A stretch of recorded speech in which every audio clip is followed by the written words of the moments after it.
On today's episode of The Unwritten Rule, we've got some housekeeping stuff, a couple of Mizzou Sports Hall of Fame entrants, I think that's the right word, that we're going to talk about. Big news, of course. We'll discuss a little bit of strategy for the bowl game because Mizzou's going to be without Ennis and Tyron Hopper. So we'll talk about that, what that kind of means. A couple other housekeeping stuff. We'll recap Bragging Rights and talk about kind of what went wrong, I guess, in that game.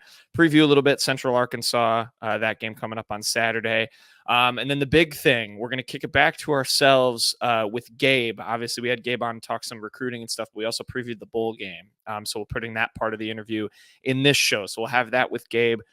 Great to talk with him as per usual. So we'll preview the Cotton Bowl with him. Then we'll have quick hits, Ken Sports Shorts, best beats, Dirty Birds. We'll finish with fraud rankings. We have fraud rankings. We're recording this a little bit earlier than we do on Sunday, so the NFL games haven't finished. So Kenny just has some football, some not football fraud. So I guess we went a little unique with that segment, but should be fun. Then we'll finish up with ratio and close out the show for a little holiday edition. So great show. Again, it was great to talk with Gabe. Before we get started, quick word from our friends at BetOnline. The only people that don't get time off this time of year are pro athletes. And, of course, the friendly folks at BetOnline. With NFL bowl season and NBA in full swing over the holidays, BetOnline isn't taking a second off to make sure you have all the up-to-second odds, news, and info. I know we'll have best beats. I have the NBA Christmas, one of the NBA Christmas games that I'm betting on with BetOnline. Which has all the sports wagering info available you need with both desktop and mobile access. So head to BetOnline today to get in on the action. Remember to use our promo code BELIEVE, BLEAV, BELIEVE, to receive your 50% welcome bonus on your first deposit. We're grateful to BetOnline for sponsoring the show. And with that, the Unwritten Rule starts right now. Marcel, where are you going with that disc? You are not putting that on again. Marcel, okay, if you press that button, you are in very, very big trouble. Attention. Everybody stop what you're doing. It's time for The Unwritten Rule, a Mizzou sports podcast brought to you by the Believe Network, alongside Peyton Haverman and Kenny Van Doren. Here is your host, Jack Knowlton.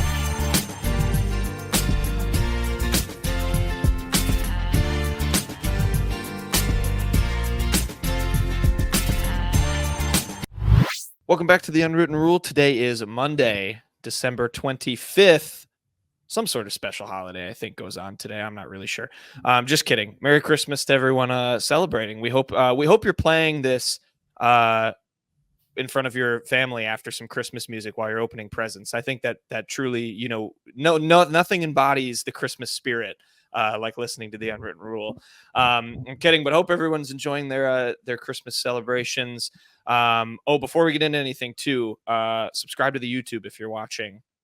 We've gained like a bunch recently, like 15 or 10, I can't remember. So we appreciate everyone who has subscribed, and please do. We try to keep everyone entertained on the YouTube. Peyton, who went home for Christmas, is in like a dark room this week, so he's trying his best with the visuals. His light was acting up like right before we hit record, so maybe if he's plunged into darkness in the middle of the show, we'll know what happens. I'm just kidding, Peyton. But anyway, hope everyone's enjoying their holidays. But we've got not the best Christmas present to give to Mizzou fans ahead of the Cotton Bowl, because we're starting, of course, with the news. Ennis Rakestraw, Tyron Hopper, both of them out for the bowl game. That got reported a couple of days ago.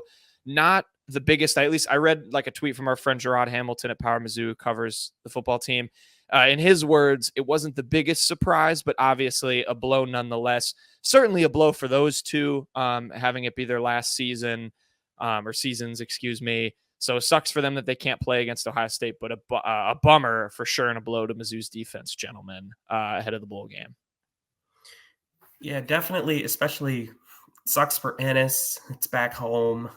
You'd like to see him as being kind of the first guy you'd think of when you think of a drink recruiting win, be able to finish off his career, like reap the rewards of the process, like because he's been through it all, but just didn't happen that way for him. He's got to get healthy. He's going to be a draft pick this year. So sucks he wasn't able to end on the field, but it is what it is. You got to prioritize your health.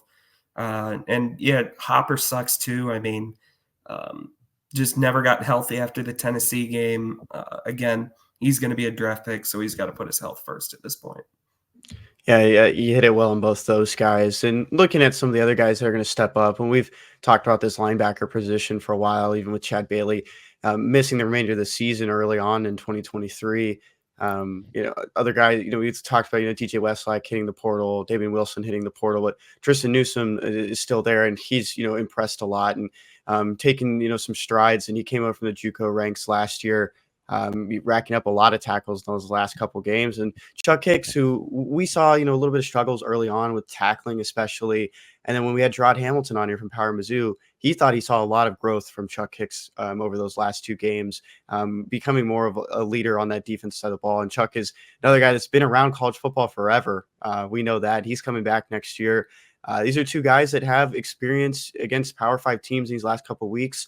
Kind of putting it all together. And I think, we'll see improved play, especially with everyone just kind of getting healthy these last couple of weeks. You have minor ailments here and there, nothing that's going to hold you back. But to see those guys, I mean, they could step up at the linebacker position.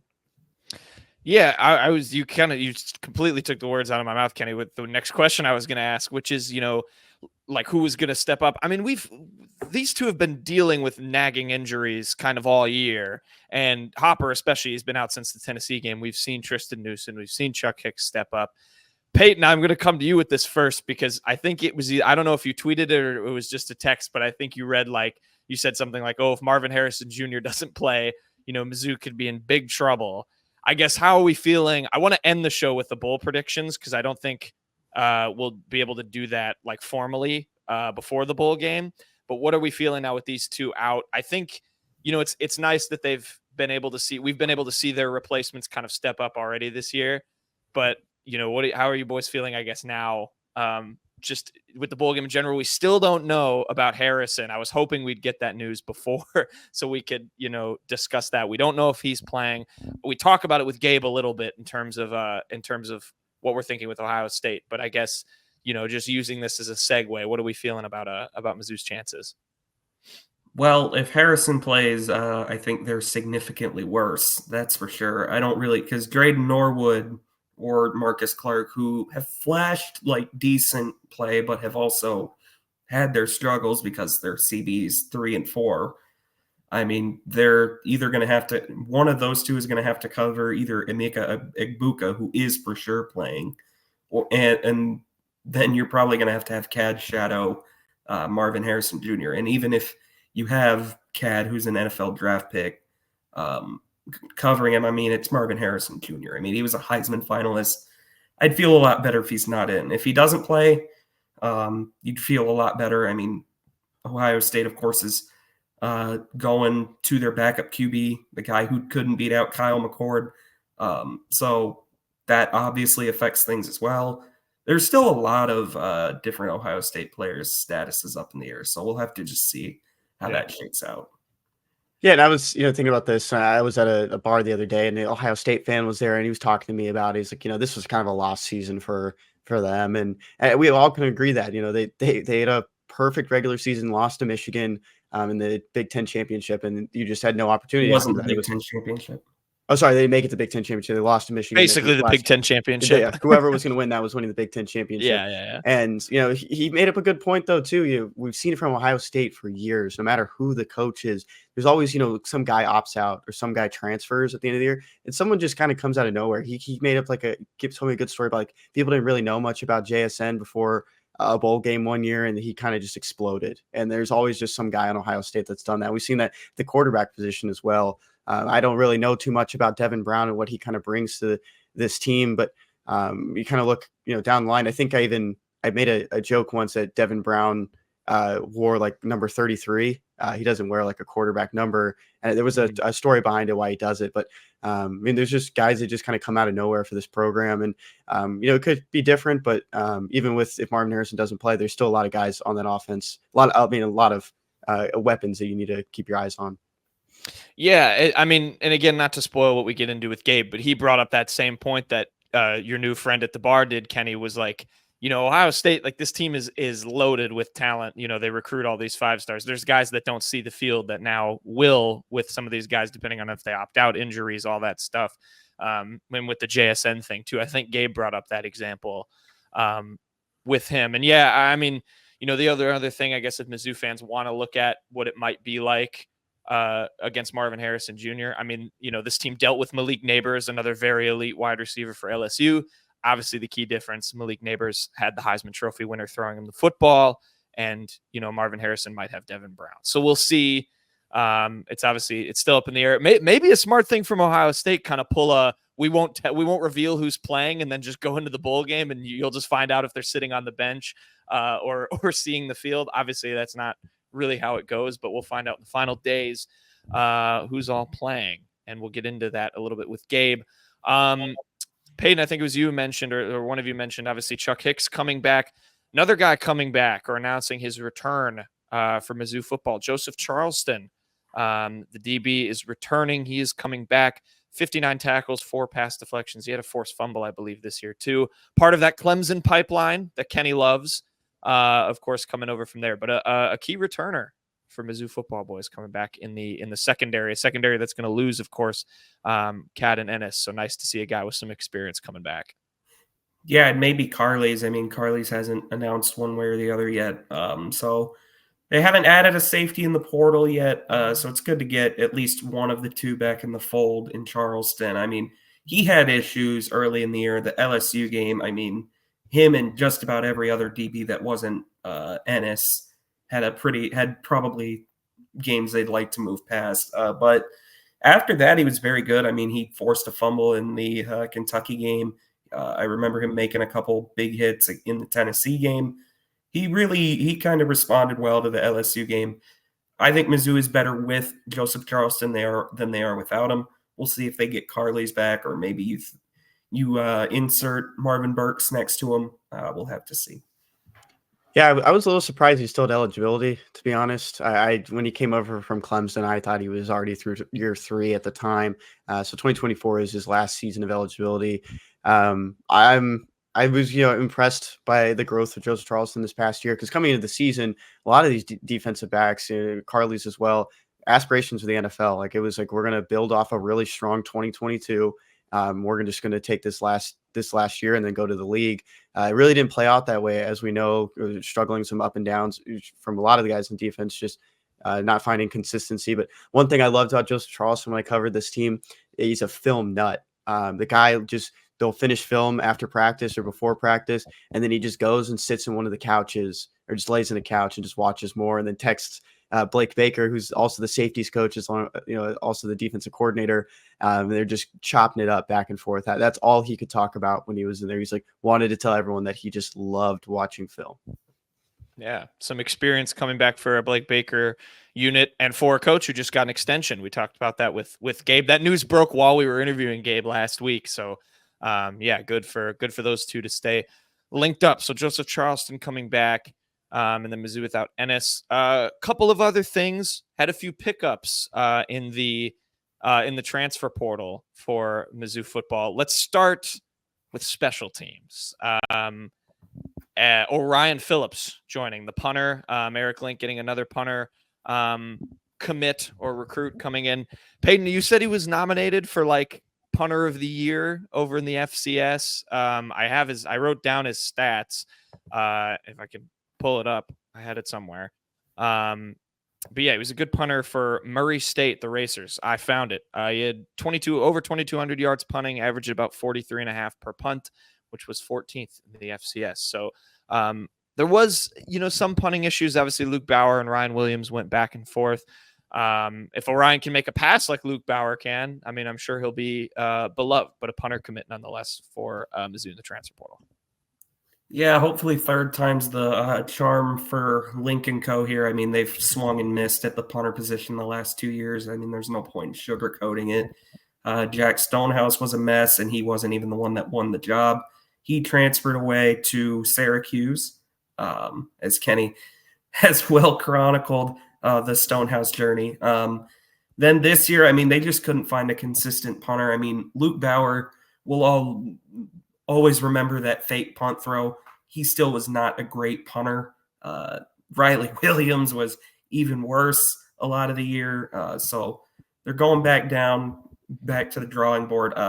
According to Rock M Nation on Twitter, he was a semifinalist for FCS punter of the year. He had notable punts of 67 and 71 yards. So it's in there for him.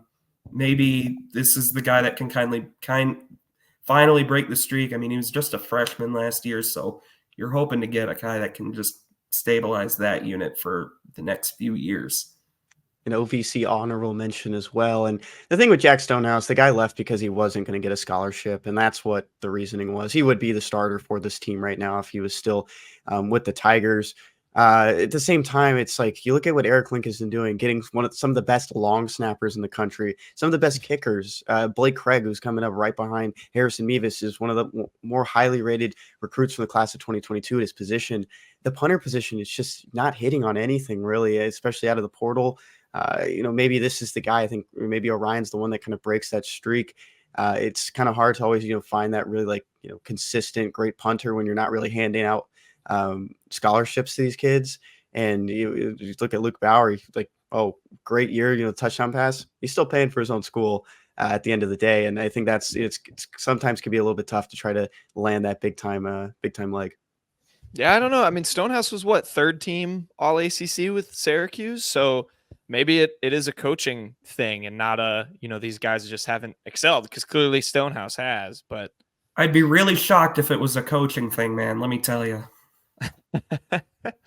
Yeah, Link. I mean, when you have an offensive and defensive coordinator that has been such a home run, both of them, and gotten extensions, you start to look at special teams. Eric Link might have to step it up a little bit. Sometimes it doesn't even take good OCs and DCs to notice that stuff. Let me just that's fair. Just to be clear. But yeah, Orion, we'll see how he does. Here with Mizzou. Other guy, Brady Hultman, Wyoming transfer. I believe he's a St. Charles native as well. Linebacker, was just a freshman last year. Did not play for Wyoming, but the former 2-star recruit is headed to Mizzou. If you guys have any quick thoughts on that. Again, a position that's going to be of some need, it would seem. So maybe filling out some depth there.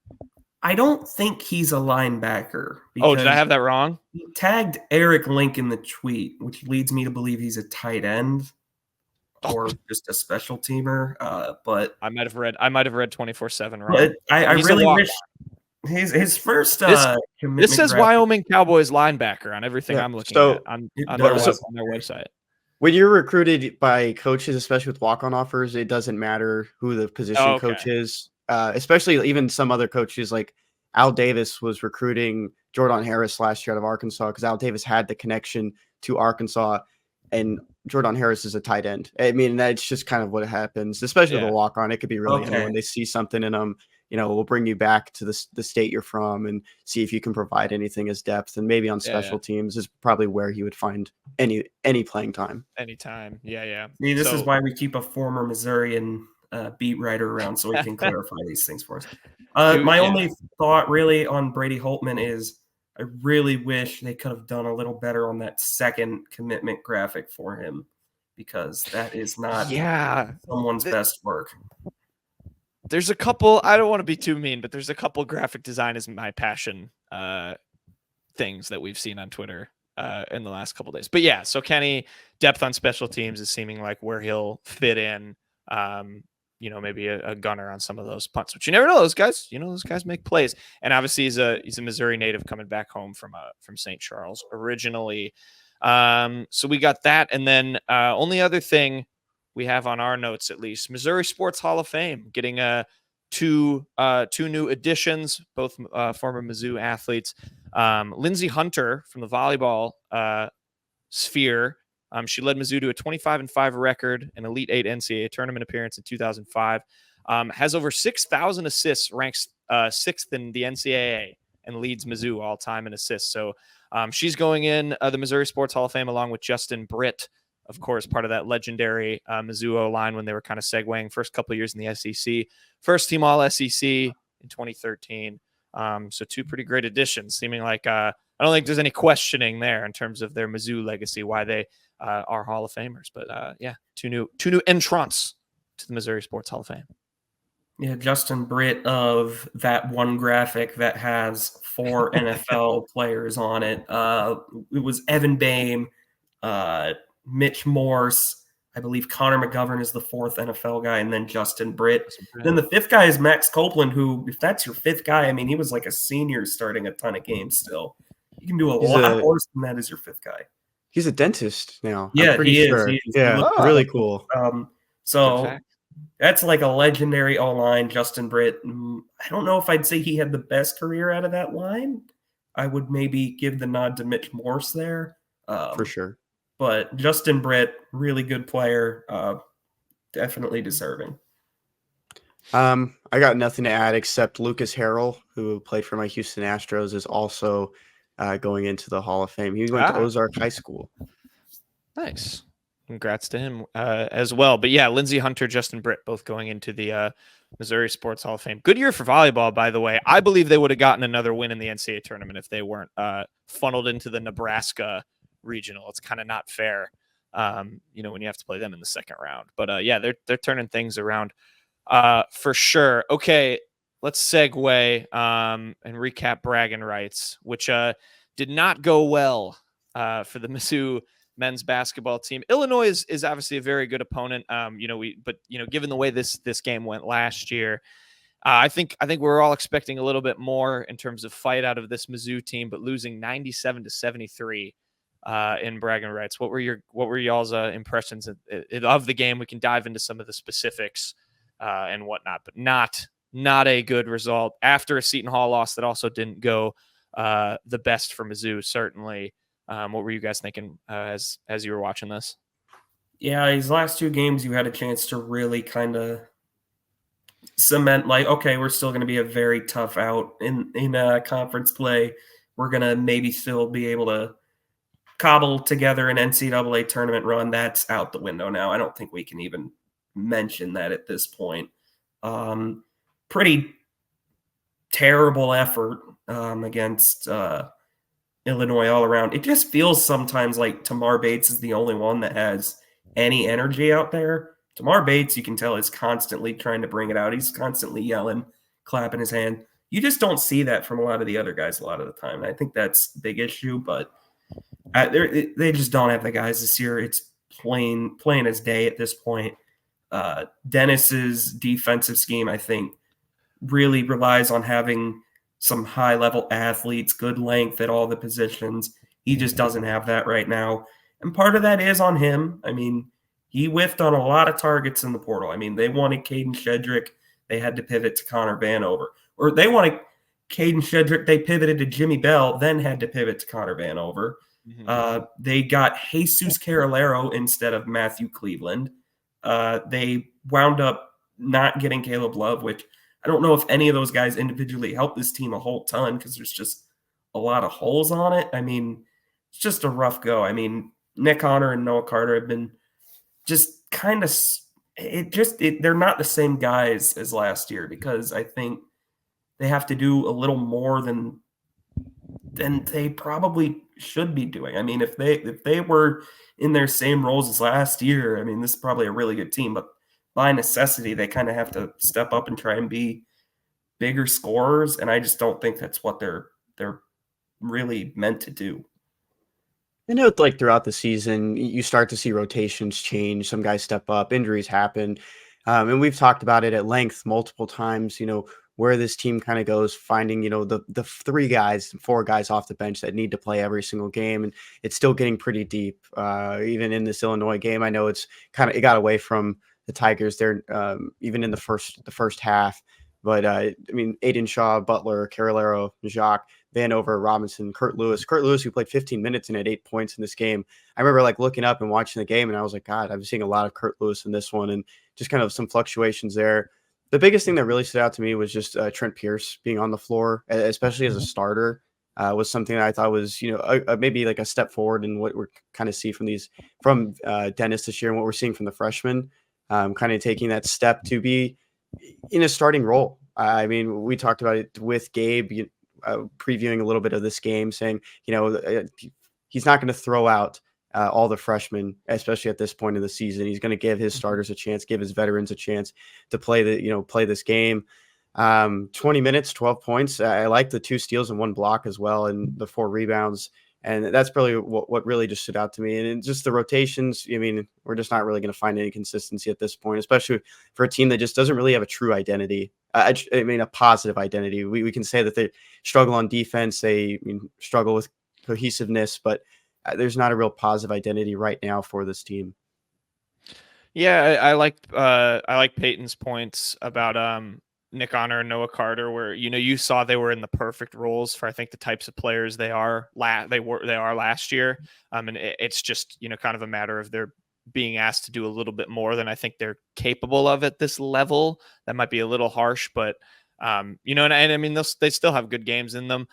I thought Trent Pierce, he ended up being fine. Hopefully he can continue to find his footing. He also was only a -4 in the box plus minus stats, which when you look at the rest of this team is actually pretty good, considering no one was positive besides Mabor Mejak, who was a +5 in like 2 minutes however many minutes he played.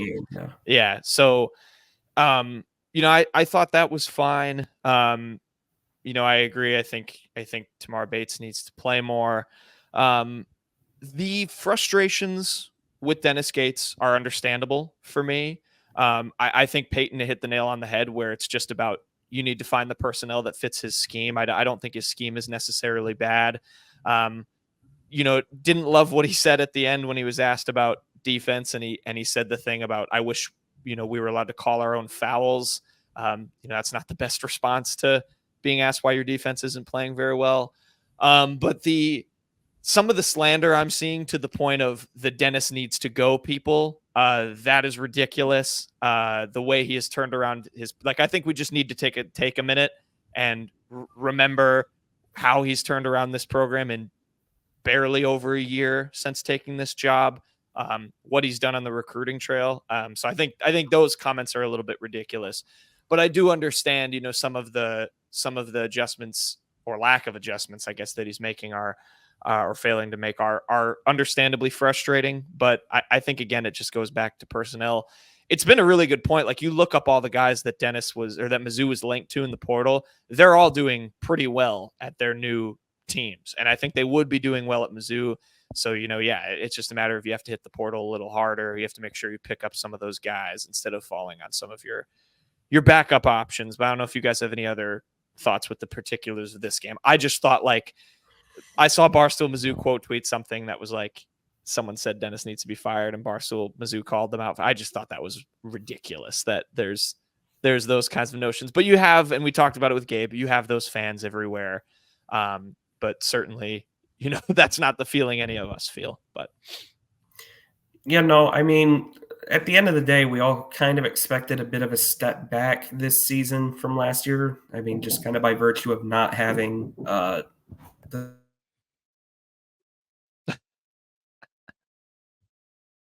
just because they didn't have Kobe Brown or Demoy Hodge this year. But I also didn't expect this hard of a step back. I think it just honestly, it can be good. Long term, I don't think this changes anything. They still have the top, 7 class coming in next year, something like that. The year after that, they already got Aaron Rowe in the fold. Long term, I don't think it affects anything. It might honestly be a benefit to have a year like this, because maybe the staff realizes, okay, can't have a portal haul like we did last year. We need to make sure we hit on these guys. We need to get more top targets than we were getting last year. That's the nature of recruiting, is you're going to miss more than you hit, but you have to get a few more hits than Mizzou had in the portal last year. I think it can be humbling as well, knowing that, what you did in the first year. And I think Gabe said it well. It's like a guy from Wisconsin or Milwaukee was, banging threes to win games at the end. Who would have saw that coming? You get guys like Nick Honor coming from Clemson.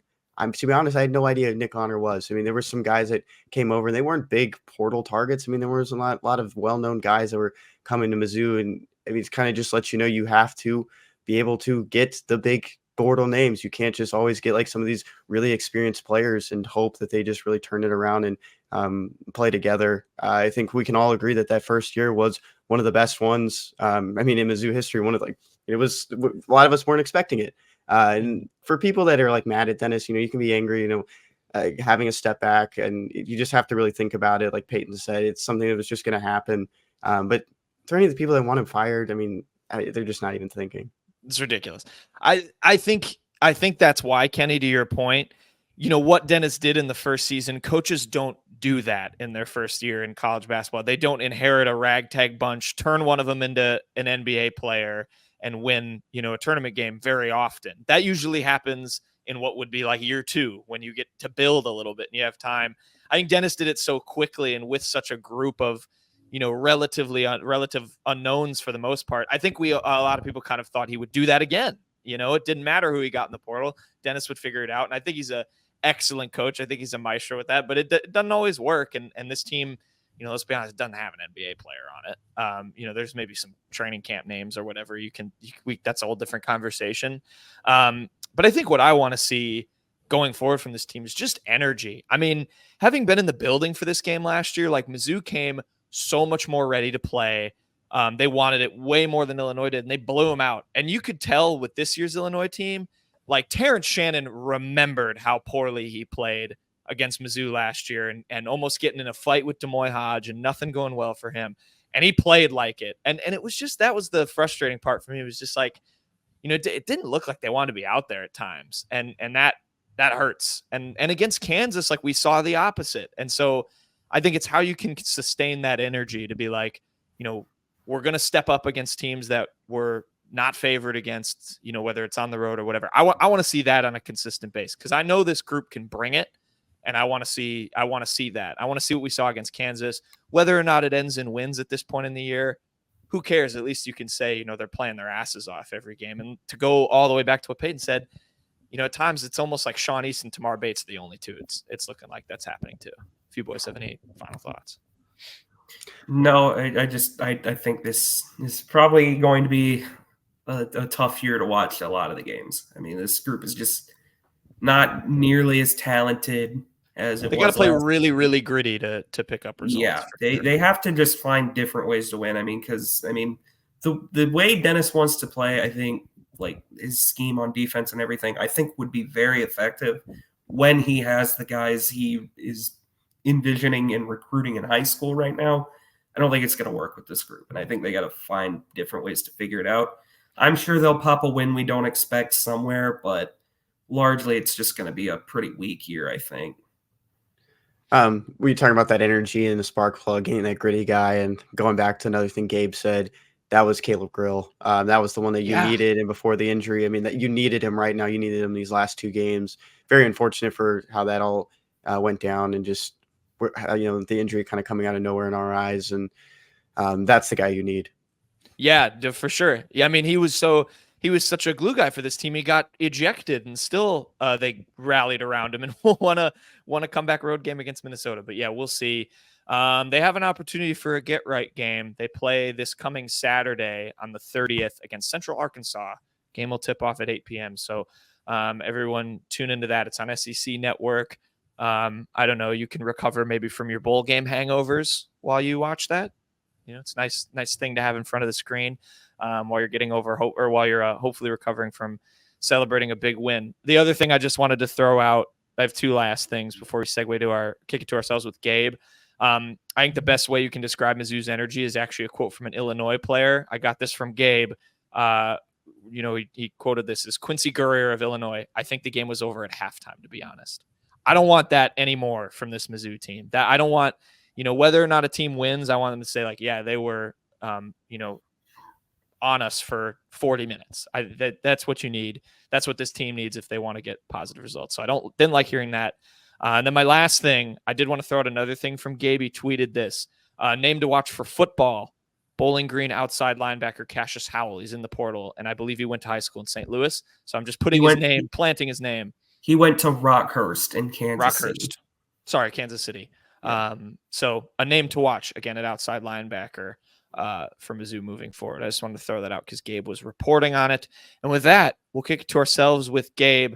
We previewed the Cotton Bowl, talked about some of his bowl game experiences like we did with Dave. It was a great interview, great, I guess, second half to that conversation we had with him. So yeah, we will kick it to ourselves, previewing the Cotton Bowl with Gabe. Okay, we'll segue. So once again, talking to Gabe Dearmond, Powermizzou.com. Gabe, we want to get your thoughts on the Cotton Bowl as well. I know you're not going down this year. Spending it at home, and Gerard will be there. The three of us are going, so we're excited to be down there. But I mean, I guess I'll start just, kind of before maybe some specifics of the game. Just, you touched on it when we were talking recruiting earlier, like, what have just been your thoughts on this season? And in terms of, I know there's some corners of the internet that have come out and been like, I said Mizzou would go 10-2 and stuff, but obviously that was largely not the yeah. But yeah, just what's been your thoughts on how this team has clicked and gotten to this point? Yeah, I said I don't think this team left much out there this year. Right at the beginning of the season, I said I think they're 7-5. I can see 8-4. I said best case scenario, pretty much everything goes their way, 9-3, because I figured Georgia's a loss, LSU's a loss, and then said like you'll lose another one somewhere. I don't know who, but you'll lose another one because you don't just win every swing game. And they went out and they won every swing game, and could have obviously won the other two. But I think there's a way to look at this and go, well, gosh, I really regret the penalty against LSU and the pick against Georgia because how close to 12-0 and all that. But I just think they got about everything they could out of this season, and I think I'm not sure any of it happens without Harrison Meades' kick against Kansas State. Like, I think that was the turning point of this year where it was like, okay, we just 62-yard field goal on the last play. We can do anything. And they went out and mostly did. Yeah.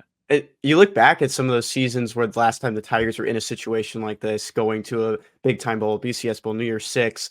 I mean, you were covering this team at the time. Were the feelings the same going into those seasons? We don't know if this team could get to that level. I know they went to the SEC championships those years, but was there still a kind of a feeling like this team could get to that?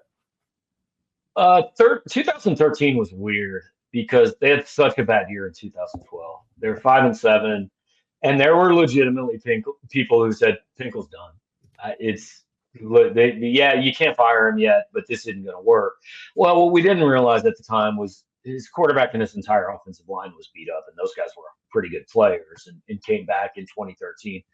2007 was different. I've told this story a lot.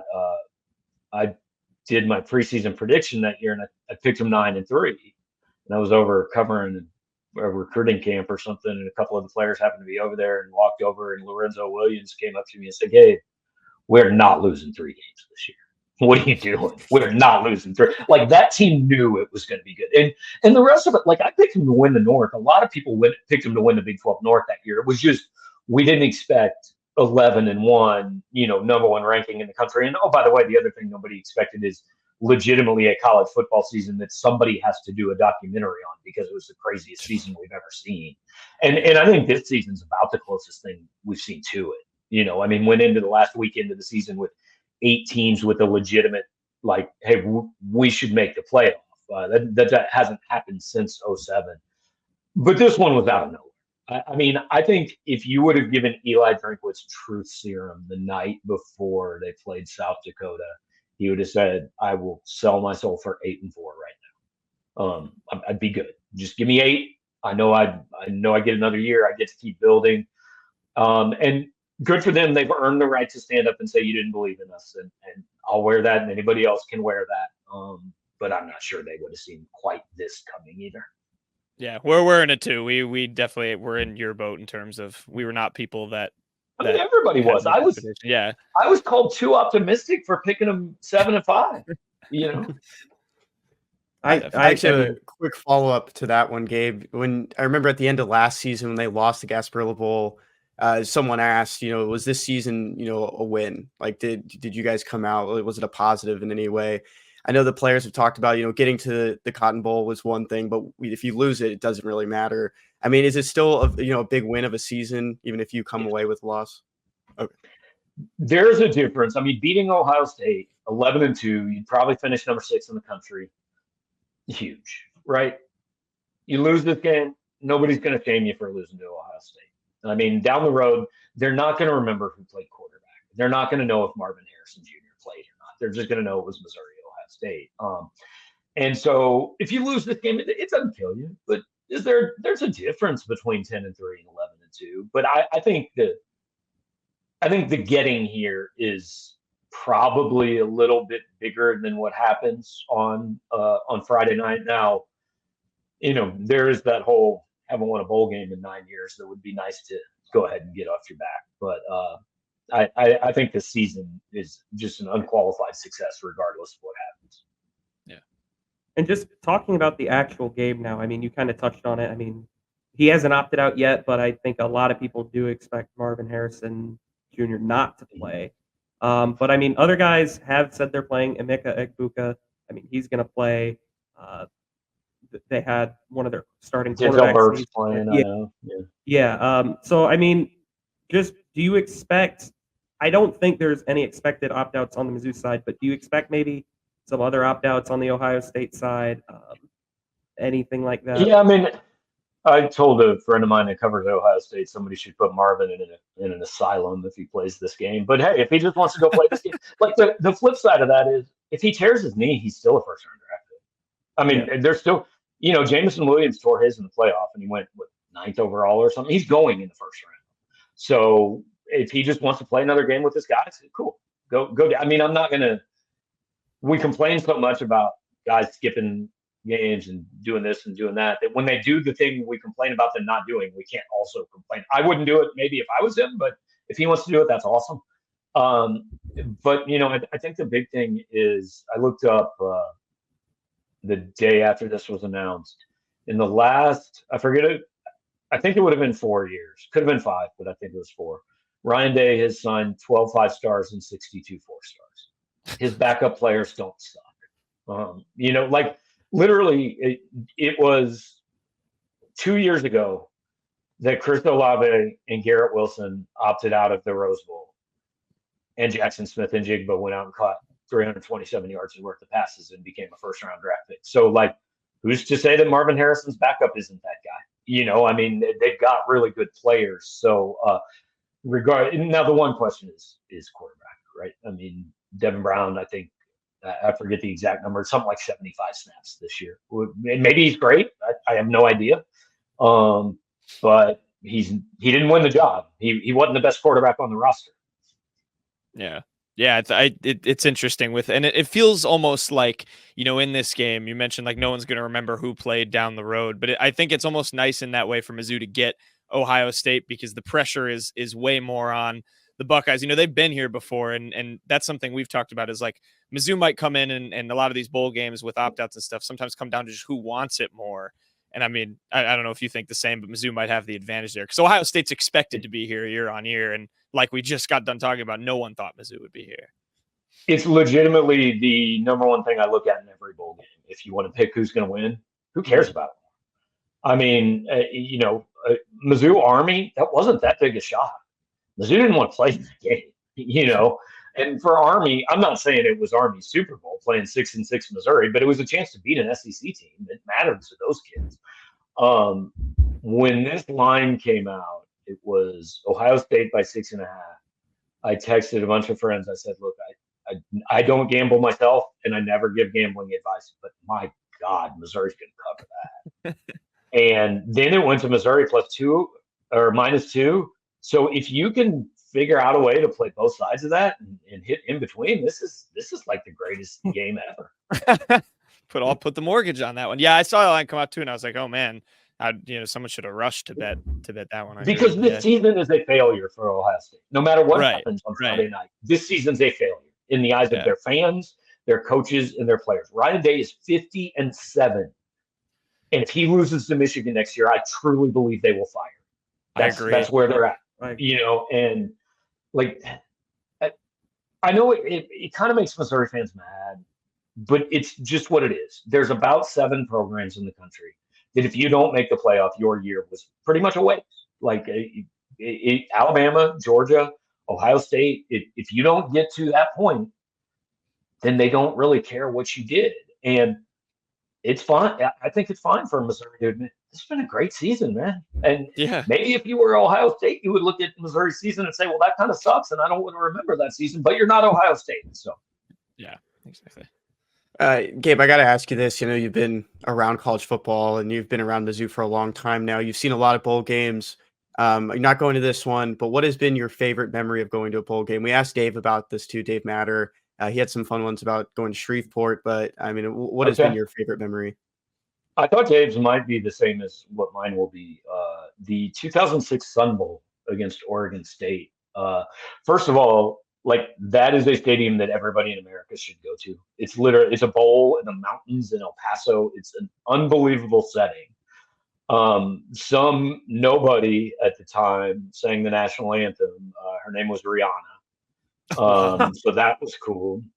The bartender in the media room I don't remember his name, but he's an absolute legend. Poured the best drinks in the United States of America for the media all week, and it's just a really fun game. And then the next morning, I got to the El Paso airport at about 5:30, and there were like 700 people in line, and I'm like, oh, this can't be very good, right? And flight was canceled. All the flights were canceled. I couldn't get out of El Paso that day, so I rented a car, drove 8 hours to Albuquerque, flew to Denver, flew to Kansas City, and drove back to Columbia. I had gotten to the airport at 5:30 Mountain Time and arrived back home at about 2:30 in the morning Central Time. So that was the rage travel day of all rage travel days. But I do remember it, and it truly was probably my favorite bowl game to cover, other than the two Cotton Bowls, because the Cotton Bowl takes care of the media like no other bowl in the country. It's a great experience. Yeah, you have the Cotton Bowl backpack, right? From one of those. Still have it? I still have the 2007 Cotton Bowl backpack, which has 27 pockets, and I lose my stuff in it all the time. I kind of want to segue off that, just getting away from the bowl games. I mean, you've obviously been on the Mizzou beat for so long now. Just a minute, yeah. Yeah. We're not calling you old. We're not calling you old. I'm not calling you. I'm not calling you old, but look, my career covering Mizzou can legally drink this year, so it's okay. I was gonna say I wasn't gonna call you old, but you and Dave Matter, when Dave was leaving the Post-Dispatch and came on your show, I mean, you did joke that you were kind of the old man of the beat now. So obviously you've been around it for 21 years or so now. What's the one story that when you're done covering Mizzou, you're going to look back on and think, like, that'll be the first one you remember? Oh, it's conference realignment, without questioning. Because first of all, it was 3 years long. And we were Doug Gottlieb had come out and said something on Twitter about, Missouri, and I think Florida State was the other one, but I can't remember. We're going to join the SEC eventually, but obviously not entirely accurate, but not entirely wrong. And the whole Big Ten thing happened and fell apart, and everybody wanted to fire Mike Alden and disband the university and elect a new governor and all these things. And I don't know, it was a few weeks after that, I got a call, and I still remember, like, I was driving down Vandiver to run an errand in Columbia. I got a call and said, Missouri's got a spot in the SEC if they want it. And I said, can I write that? And the person I was talking to said, oh, I think they want you to write it. I said, okay. So I wrote it. As far as I know, I'm not going to say for sure, but as far as I know, we were the first ones to say, hey, this is a real thing. This can happen. And about an hour later, I got a call back from the same person and said, I don't know if we should have done that. I'm like, I don't know what to tell you. I asked. You said I could write it, so we wrote it. Obviously, it ended up happening. I think they sent out the official release. I believe I was in an airplane on the runway in Norman, Oklahoma on a Sunday morning, and came home and covered the deal. And then 5 years after that, kind of did a story looking back, and I met Gary Pinkel and Mike Alden down at Lakota, and they kind of took me a little behind the scenes where they wouldn't have 5 years before, and I remember walking away from that. I had told somebody, I said, if that was Gary Pinkel and Mike Alden when I covered them, like that would have been way more fun. Like they were actually honest. They answered my questions, but it was that's without question. Like I said, when it happened, like this is a story that 100 years from now still matters, right? Like coaching extensions, games, hiring, none of this matters. Like we are over here in the world's toy department, right? We don't do important things most of the time, but that was the one that was like, okay, this is a big deal. 3 years of curators meetings weren't awesome, but it was worth it. It all paid off with that. I was wondering about that. Like, when you got that phone call, was that like kind of the feeling of, because we're like younger and newer on our like journalism paths or whatever you want to say. Was that like kind of like an, oh, I made it moment? Like I'm getting the breaking news that this dropped, like someone's just calling me out of the blue to say they're in the SEC.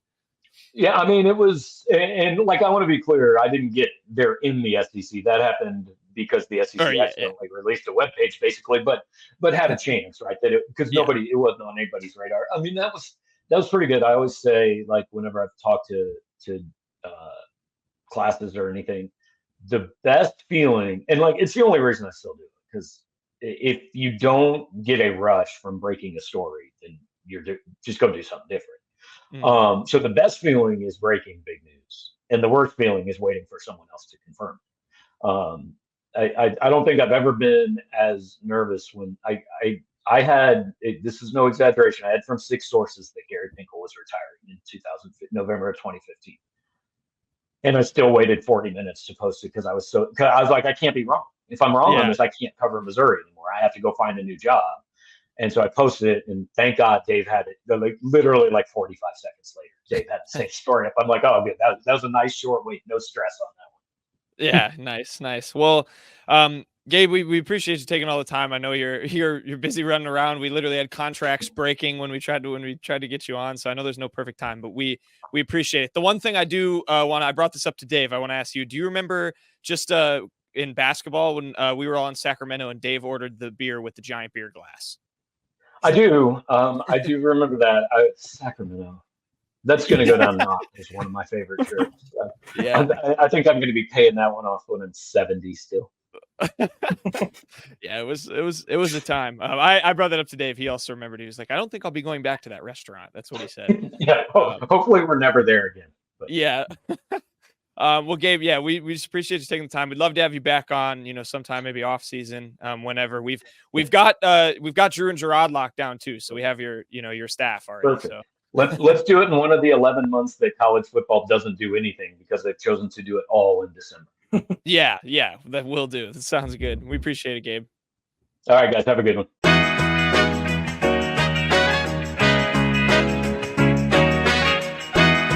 All right, quick hits time. This is our last show, by the way, before the bowl game. So we'll end quick hits. We'll do our score predictions, even though we don't know whether Marvin Harrison Jr. is playing. It's not our fault. Maybe he should, tell us. Anyway, Kenny, take it away. Ken Sports Shorts. Ken Sports Shorts this week. I'm going to go back to the Braggin Rights game and just give you a 2-part question. These two teams have met 54 times in this rivalry. The game, of course, on December 22nd was the 54th game. What's the record for Mizzou? I believe Mizzou has a losing record. They do. So 54 games. I think it's like 33, like 24 or something. Mizzou might have a couple more wins than that. So it was just the 54th game? Yes. Okay. Oh, I guess you can do the math. Mizzou has dominated the rivalry recently. I have my guess. I think I'm going to go like... Go ahead. 33-21 Illinois. Okay. So, okay. Might be slightly off, but Peyton? 21 wins Mizzou has. 32. Yeah, 21-33. Okay. Yeah, sorry.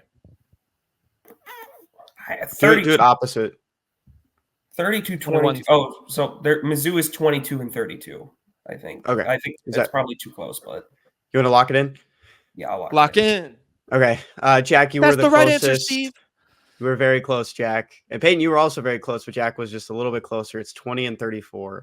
Mizzou has 20 wins against Illinois and 34 I was losses. like, I kind of cheated because I watched the game, so they flashed the graphic up on the screen. And I remember Illinois had I the low remember 30s, seeing something like that. But nice. Is it a two-parter? Yeah, second part. So we all know in 2020 there was a coin flip to decide where this game was played because they couldn't do the neutral site in St. Louis during the COVID-19 pandemic.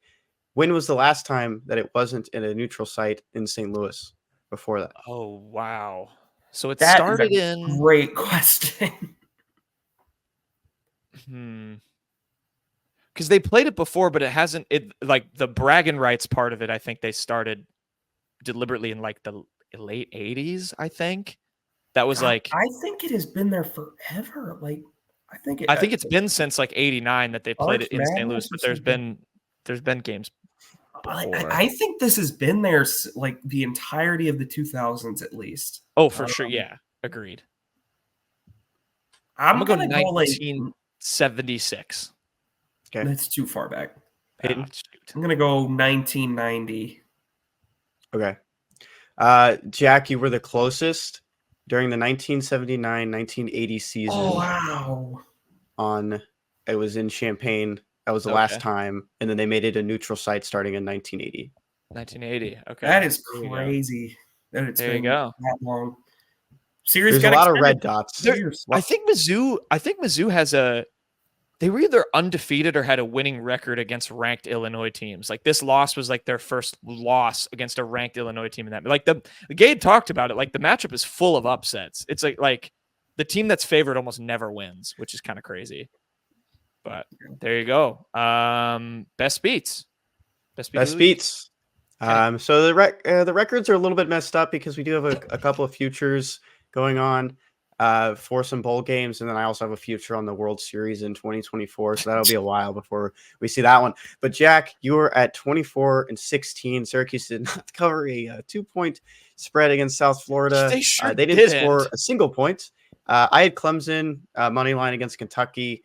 The Gator Bowl that has not happened yet. And Peyton, you had Detroit Mercy, or you had Loyola Marymount covering a 15.5-point spread against Detroit Mercy, and they covered that one. So you were at 25-17, one game.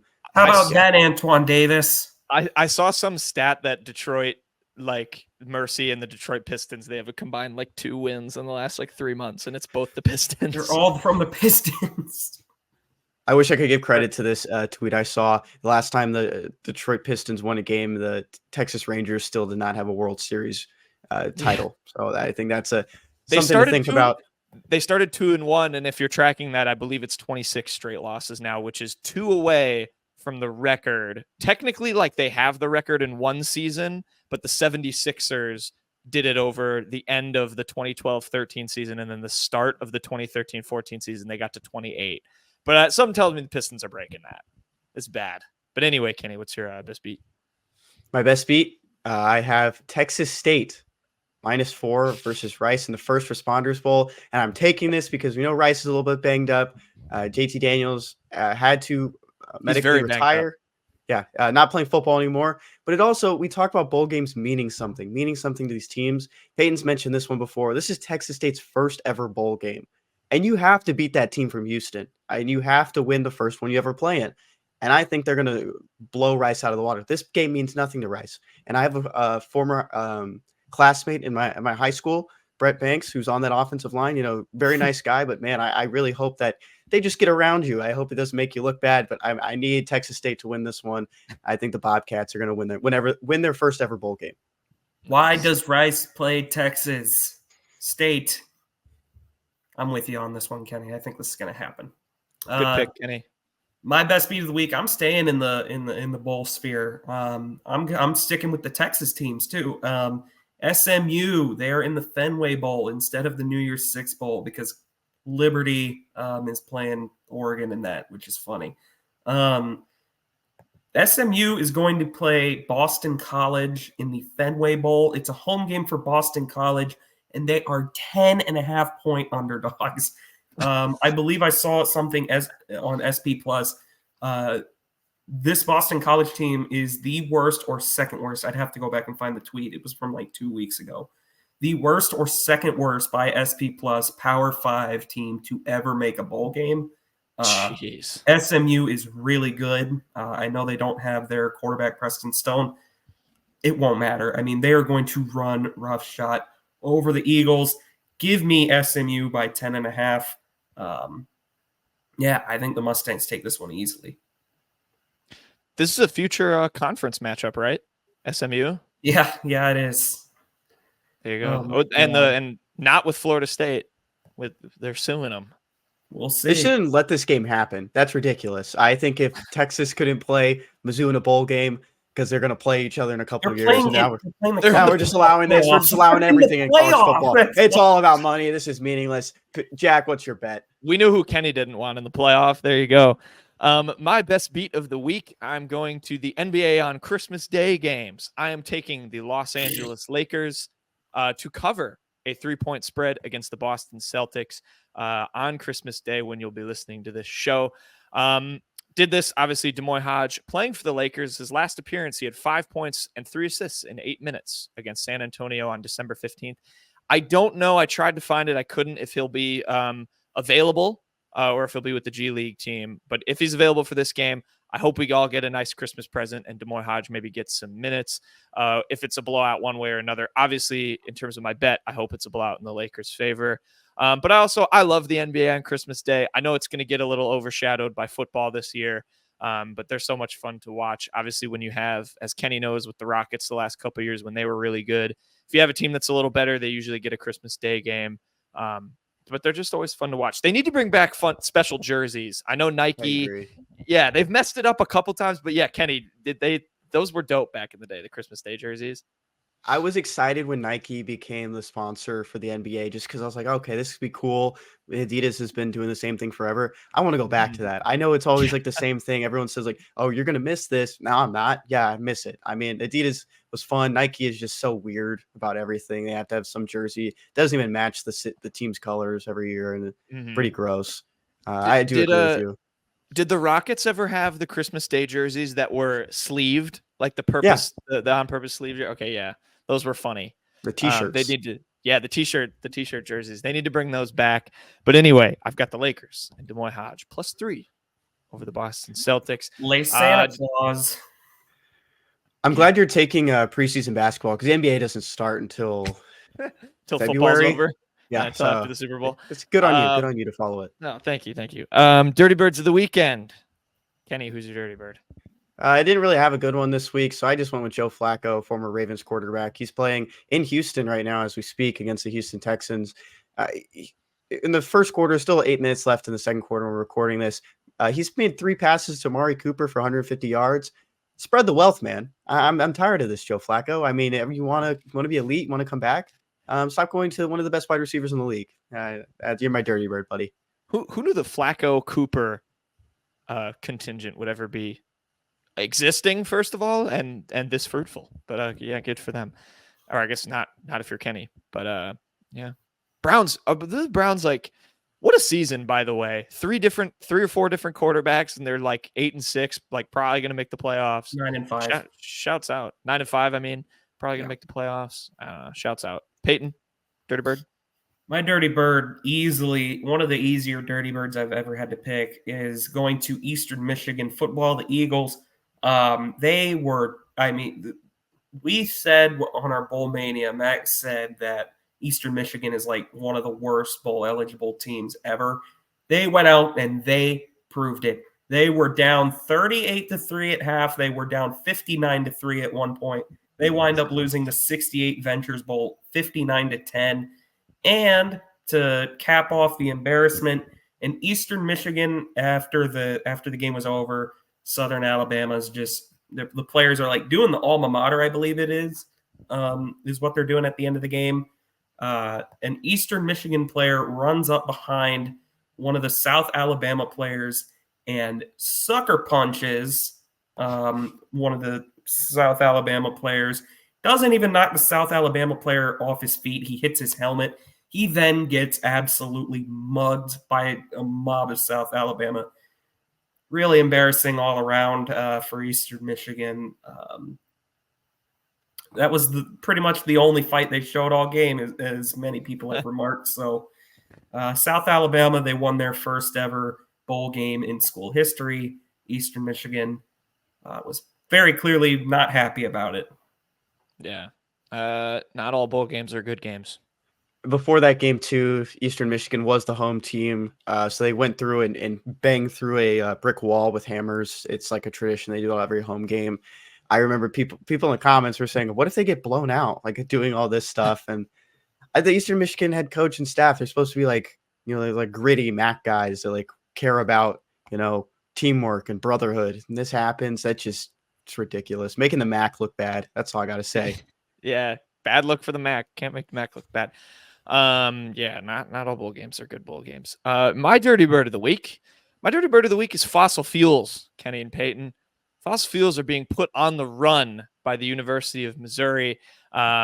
This comes from the Sickos Committee. They did a power rankings. They, of course, do all sorts of fun graphics and rankings. They do like a national championship and all the sports you don't remember exist and what college teams are good in it.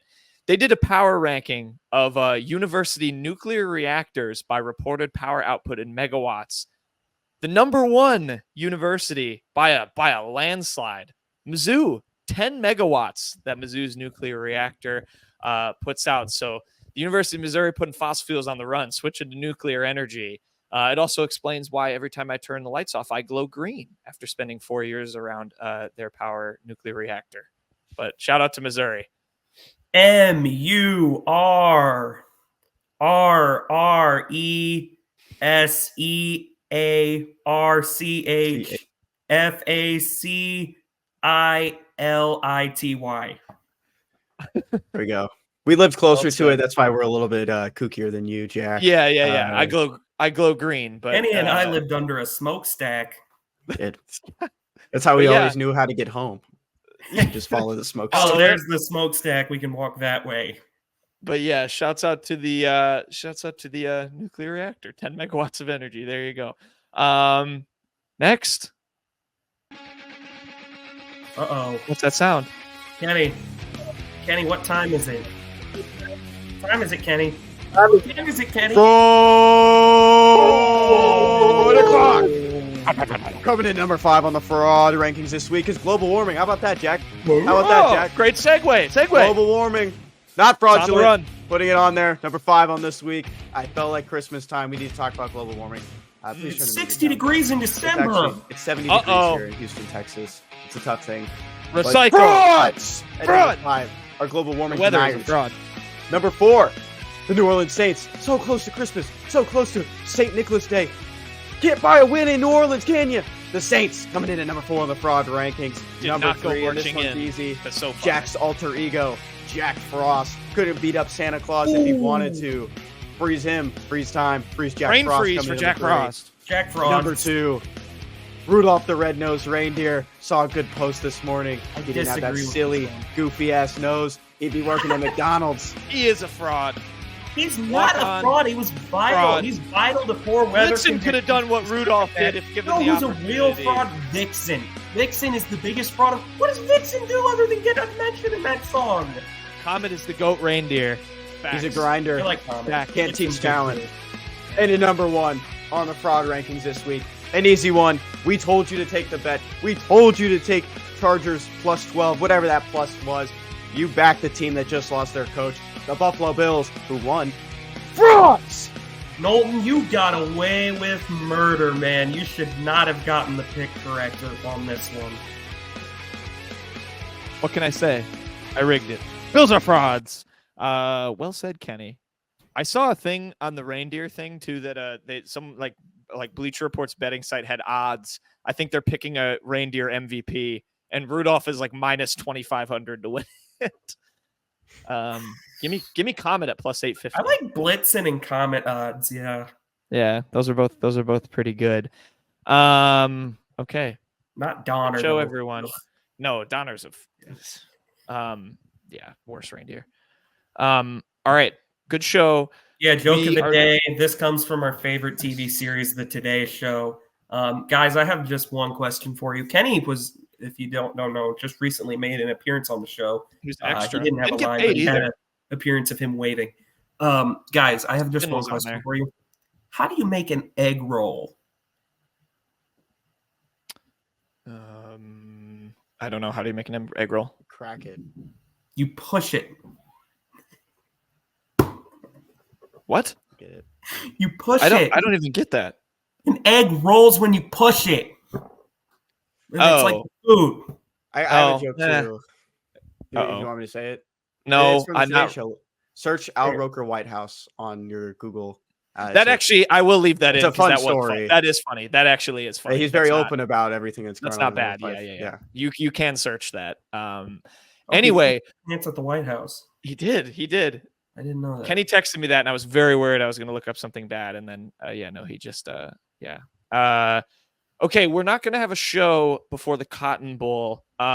We are all going to be there, so I don't know. Maybe we'll tweet a photo of us if people are there.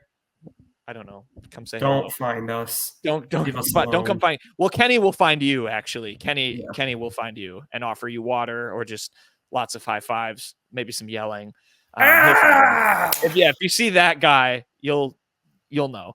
Anyway, but we're not gonna have a show, so let's do this. We didn't do this with Gabe, but let's do a score prediction. We don't know if Marvin Harrison Jr. is playing. Like we said, we're recording this on Sunday, but we're not gonna have a show before the game since we'll be there.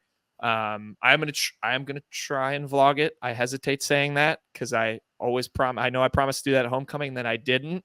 But I'm gonna try. I'm gonna try and get a little, Cotton Bowl experience for the people out there in replace of a show. But anyway, with not knowing Marvin Harrison Jr.'s status, which is a big factor, as Peyton said, Peyton, I'll put you on the spot first. What's your score prediction for the Cotton Bowl? I'm going to say Marvin Harrison Jr. doesn't play just because it makes no sense to me.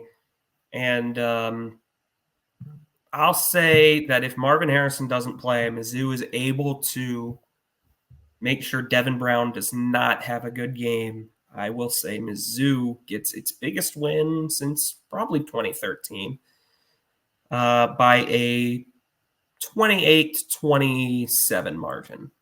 Ooh, I like close one that. for Peyton. Yeah. Let's get. This is what the Big Ten football that we should have had. Mizzou should have been that Big Ten team. Some of these more low scoring games. You can tell he didn't grow up No. in the Big Ten. He's deliberately wishing for Big Ten football. He didn't. Grew He up in doesn't the have Big a 12. spring. Yeah, I think it's gonna be a low scoring game as well. Under 30 points for both teams. I like 24-20. I think that's a good one. I think at some point Drinkwitz goes for 2, put them ahead so that they're out of the field goal. The Ohio State gets the ball last and they can't kick a field goal to tie it to go to overtime. So I think I'm saying 24-20, Mizzou. I feel like whenever we do picks, I always lean a little bit higher, scoreline wise. It usually never pays off, but you know what? I'm not going to learn my lesson with this game. I was going to go 27-20 to be close to Kenny, but screw it. We're going a shootout in Dallas. 35-27. The Tigers take down the Buckeyes. Got to have one of us picking Mizzou to get in the 30s. It's just one extra touchdown. I'll let it be me. Yeah, but it feels like a lot. It's like how 35-14, that feels like a blowout, even though it's only like a 2-score game or whatever. 35-14 is 35-21. a 3 touchdown. Or 35-21, whatever. You know what I mean. I can't do math. Give me Mizzou to go in the 30s. I'll pick a little bit more of a shootout rather than the Big Ten sicko game that apparently Kenny is rooting for. No, I'm just kidding. But yeah, that's what we'll go with. So we're all picking Mizzou. I will end with this, a little PSA. Marvin, you've got a future, man. You don't need to play in this game. No reason for you to play. There's no reason to play in this game. You don't have to. I think you're better off not. Take it from us. You don't want to get hurt. Just go pro. Just go enjoy your break. You've worked really hard this season. Go have a nice, well-earned break. Don't play in the game. With that, we'll end the show. Hope everyone had a happy holidays. We'll be back. Probably going to drop a show New Year's Eve during the day. Show will drop New Year's Day. We might record it on New Year's Eve day. So we'll probably have a show for you guys then. So we'll take a week off to go enjoy the bowl game. For that, once again, thank you to the good old sponsor, Bet Online. Unwritten Rules presented by Bet Online. Everyone have a fun and safe rest of your holiday season. Enjoy the bowl game. If you're there, we'll be there. I'm sure we'll be saying what's up to all the Mizzou fans as we tweeted with that Tiger Woods meme. But yeah, everyone is going to the bowl game. Get there safe, enjoy it. Everyone watching at home, enjoy it. Hopefully, we're cheering on a Mizzou win. Until next time, the Unwritten Rules presented by Bet Online. See you guys.